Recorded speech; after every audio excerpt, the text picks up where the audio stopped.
Bands, they're like families, right? Yeah. Sometimes you get lucky, everyone gets along, but some families, well, there's a lot more drama. Yeah, a lot more drama. And in the world of rock and roll, few bands have had as much drama, as much public drama as Pink Floyd. Yeah, absolutely. It's like a soap opera. It really is. And that's what we're going to deep dive into today. We're going way back to the late 1980s. Tensions are high. Yeah. It's beyond just creative differences. It's a legal battle for the soul of the band, for the name of the band. Right. David Gilmour versus Roger Waters. You ready to unpack this? Absolutely. I mean, this is one of those feuds for the ages. You know, it's not something that just exploded overnight. Right. This has been kind of simmering for years. Yeah.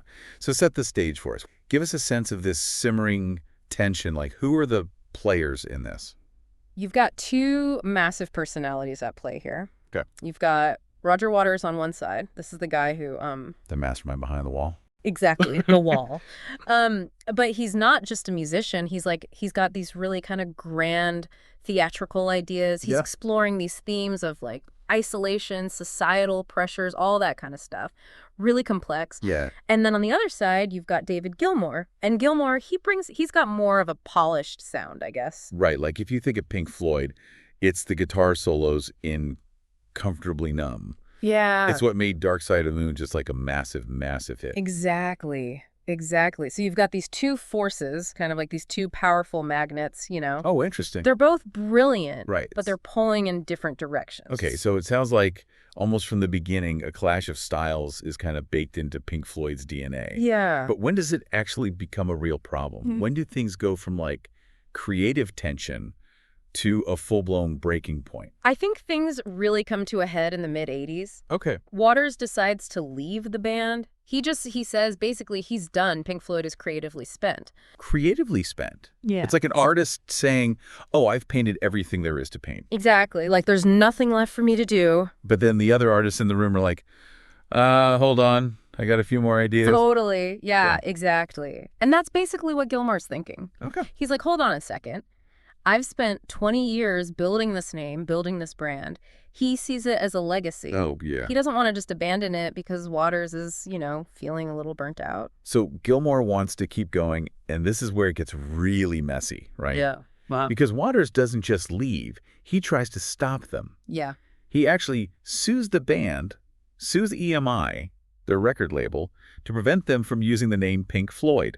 It's like, I don't know, inventing the recipe for pizza and then telling everyone no one else can make pizza. Yeah, it's a bold move. And this is where it gets into the weeds a little bit, the legal weeds of intellectual property, you know. Yeah. Because you have to remember, a band's name, their logo, all of that, it's not just words and images. It's trademarked. It has commercial value. And I would say an emotional value for millions of fans. Huge emotional value. And the courts, in this case, they side with Gilmour.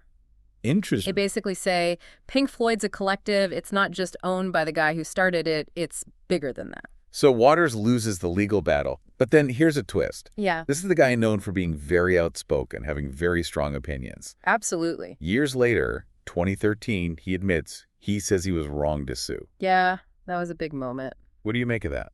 I think it shows, you know, sometimes your personal feelings and the law, they don't always see eye to eye. Yeah. Waters, he might have felt morally justified, but legally, trademarks, band names, they work differently. It's a lesson for all musicians, really. Yeah. But the crazy thing is, all this drama, this very public breakup, both Gilmour and Waters go on to have successful solo careers.